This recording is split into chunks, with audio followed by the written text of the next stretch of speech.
Welcome to Streetspotting, where I car spot cars on the road and parked in driveways in my local area. I'll also be noting down all my car finds in the driveways on this notepad. I'm Thomas, this is the Full English Car.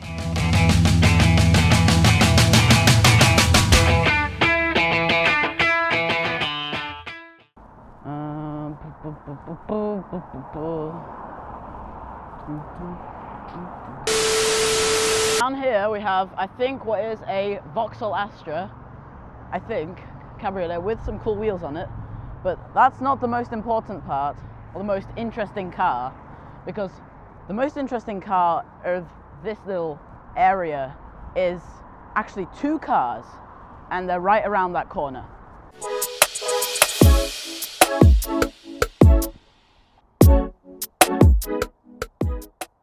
Right there, Peugeot 406, one of two Peugeot 406s in this little housing place, and I'm guessing they're both owned by the same guy.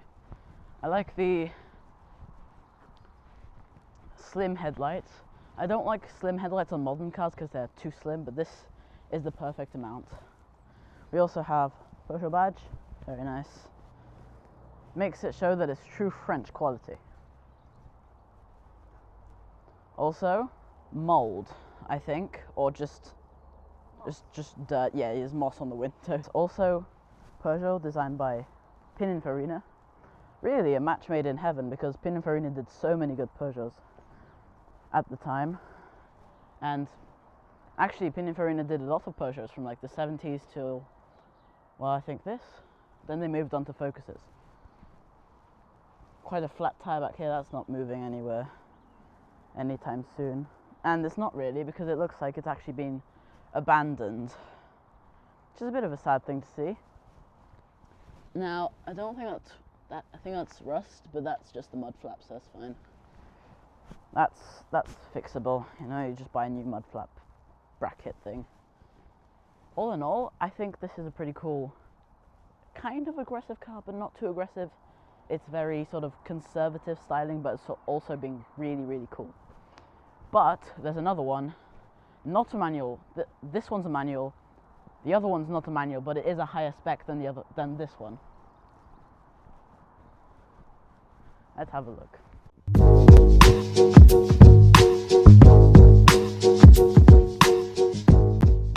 Second Peugeot 406. This one slightly higher spec, and this one has an automatic, which is arguably worse, but it is quite higher. So I think we have the Peugeot 406 SE, which I think is higher trim level. I don't really know much about Peugeot trim levels myself. Again, flat tires at the back. Now I'm not sure what kind of drive this car has. If it's front wheel drive, rear wheel drive. Definitely not all wheel drive, I don't think.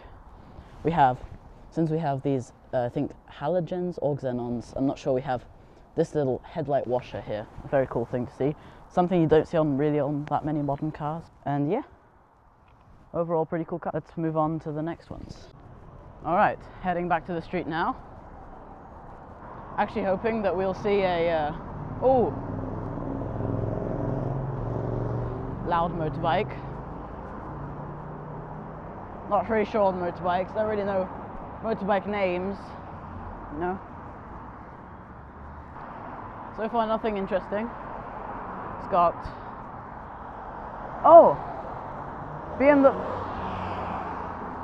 BMW M3, I think he did a pull for us.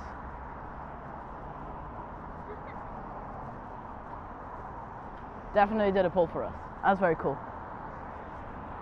We'll have a good BMW E46 M3. We got Mazda MX-5.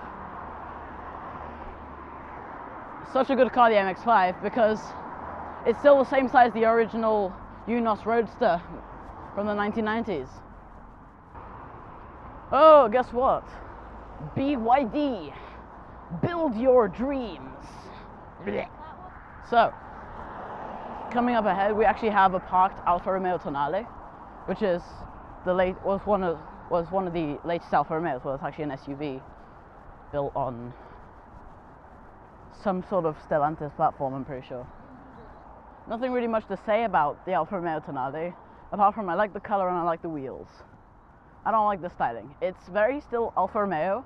It hasn't lost any of its Alfa Romeo-ness. Unlike the Alfa Romeo Junior, Alfa Romeo's electric car, it actually looks horrible. It looks unfinished, the Alfa Romeo Junior. But this one is not bad. I still don't like that it's an SUV though, because big bulbous things are not cool. Oh, Dödel's Garage Volvo. Oh, BMW M4, that's the latest generation. Not the most exciting car. The light is fading, but we're not done yet because over there is a Renault 5, the brand new electric Renault 5, which is probably the best electric car in terms of styling. I like it, but give it an engine and it will be 100 billion times better. All right, let's go around.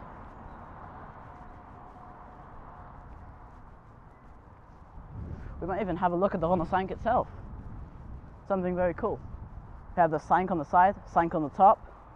Biggest Renault badge. I love these new Renault badges because they're absolutely massive. Like, oh look, a little French flag on the side just to make sure it's French.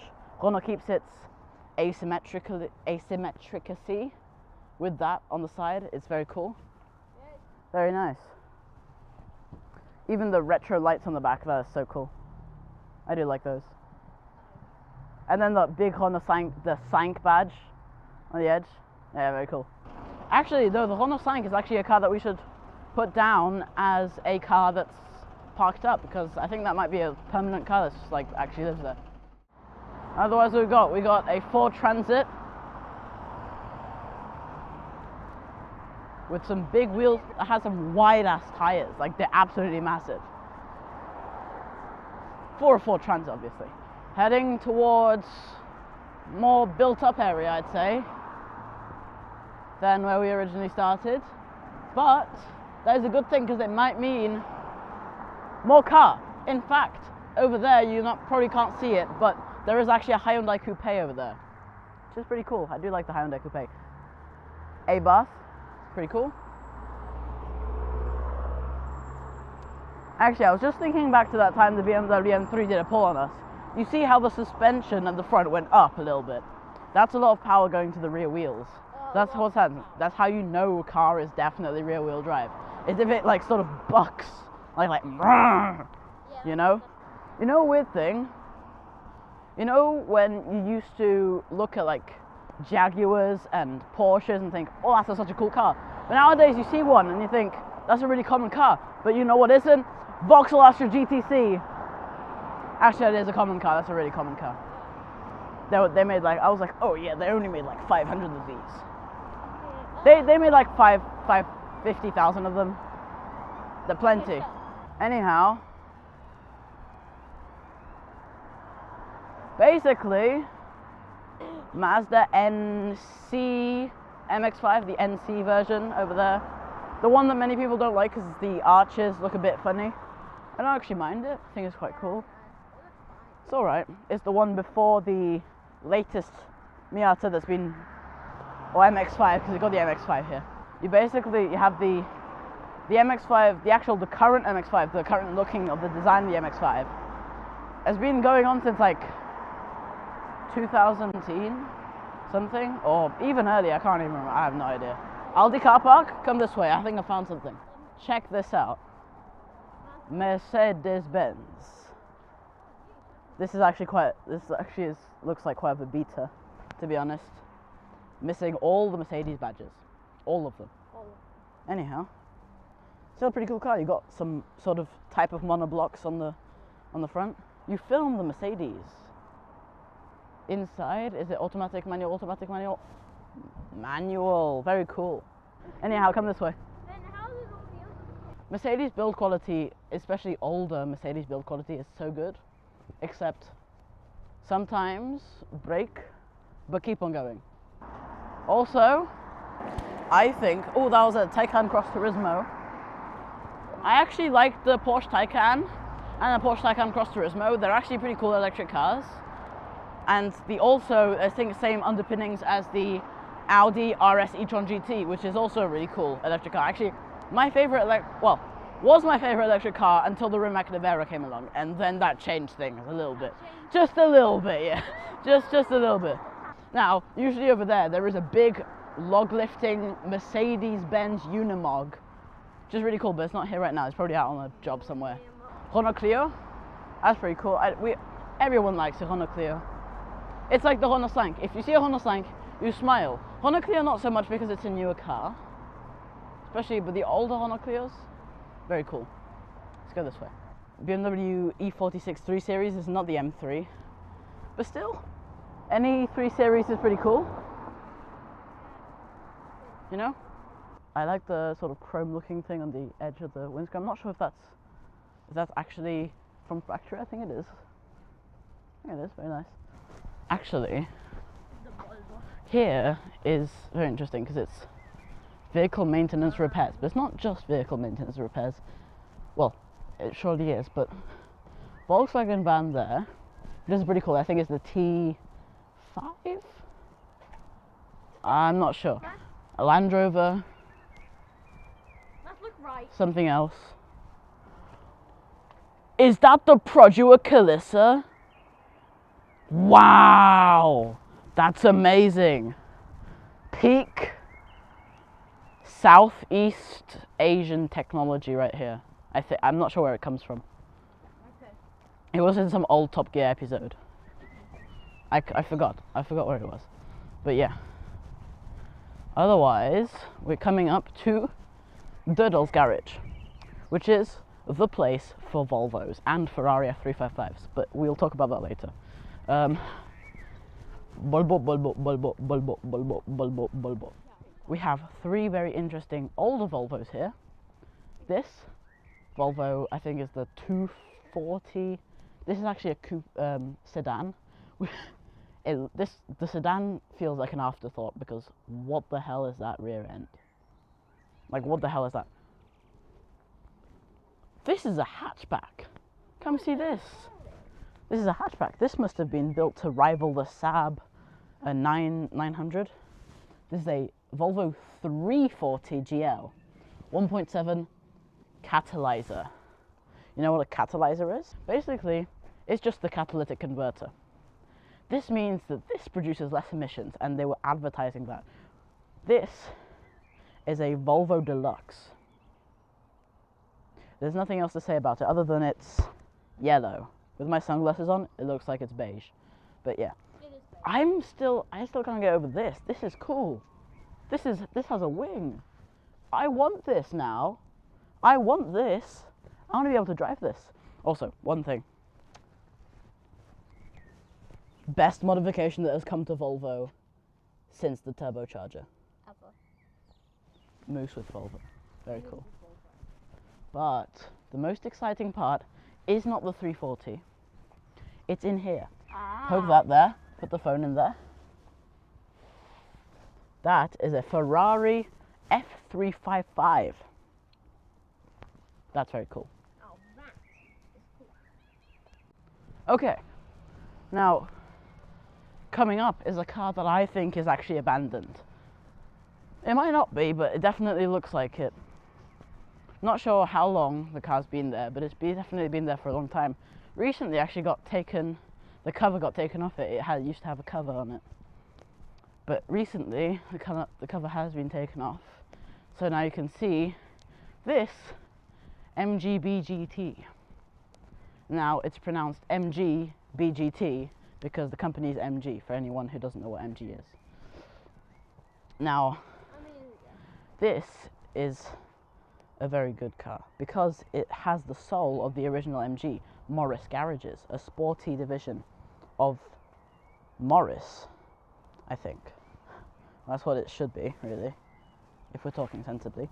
But this was before it got taken over by British Leyland, I think. It got taken by British Leyland. Then it was owned by Rover, and Rover was owned by BMW. And now it's owned by, like, some Chinese company that makes SUVs. So this is actually a car from the original MG, back when MG was under its own ownership, or Morris ownership, or whatever. The MG-B was, I think, the convertible version of this, but they ended up making the MGB GT, which, in my opinion, looks arguably better. It has a pretty cool wooden steering wheel, which I really, really like. Very cool long manual gear lever, wooden trim on the dash, worn away racing stripes that must have been there at some point. It's definitely been under a lot of harsh sun, and black number plate, which means this is quite old actually. They made these until 1980, I'm pretty sure, but this one is quite an old one. And yeah, I like these wire spoke wheels. That's very cool. You only really get those on old cars or some other cars. And then, nothing really else to say. I really like the MGB GT. Sometime I might own one of these. ID Buzz. When this came out, I was pretty excited. It looked really cool, but then when they told us that two-tone paint was going to be an option, and not an optional extra, not standard, then you get vans ending up looking like this, which is kind of stupid. Defies the whole point of the ID Buzz, which is to have a retro-styled minivan, and with retro styling comes two-tone paint jobs. Alright, this car that we're about to see is a car designed from the 2010s for the future. And it wasn't in fact received that well because people hated it. Its measly engine size, only 3 cylinders. But it did have a hybrid system. Still, that didn't really make up any of it. Here it is. BMW i8. Very cool. Now, this thing is super, super cool because it has butterfly doors, opens like that. And it has, this specific one has the AC Schnitzer rear wing, which is pretty cool. But I'll tell you why I like this. I like it because, for me, it actually sort of harks back to the BMW M1, because the BMW M1 actually had a small engine, well, for the time anyway. For a supercar, it had a 4-cylinder, which wasn't really admired by everyone. This one is very similar because not many people like it, but I do, because I think this has a lot of potential, even with its engine size. Still a very cool car, and also designed like a supercar. May not sound like one or have an engine size like one, but it's still really, really cool in my opinion. Porsche 911, pretty cool. More Chinesium cars from the big Chinese factory in China. Another Porsche. Another Porsche Taycan Cross Turismo, this one in red. Very interesting. What's next? Mercedes A-Class. I'm surprised those are even legal to drive on the road after they successfully tipped over during their testing. That's something to remember anytime you buy an original A-Class. I think they might have fixed it in later versions. Probably by lowering the roofline and making it look less like a van. If we look over there, we can actually get a better view of the Hyundai Coupe. Yes. Still just as cool as we saw it when we saw it